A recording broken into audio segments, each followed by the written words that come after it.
Kaugnay pa rin ng balitang yan, kumpiyansa ang Department of Justice na nasa Pilipinas pa rin si Atong Ang. Sa ulat ng Radyo Pilipinas, sinabi ni Justice OIC Secretary Frederick Vida, base sa impormasyon at lahat ng records, lumalabas na hindi pa nakalalabas ng bansa si Ang.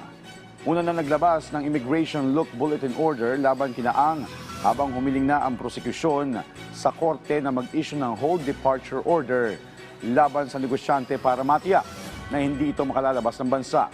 Git naman ni Prosecutor General Richard Anthony Padulyon, dapat sumuko si Ang, humarap sa korte at patunayang wala siyang kinalaman sa kaso ng missing Sabongeros. Pinakamagandang pruweba niyan ay ang pagsuko at ang pinakamagandang lugar para ipahayag mo ang iyong mga ebidensya na nagpapatunay na wala kang kasalanan ay sa husgado.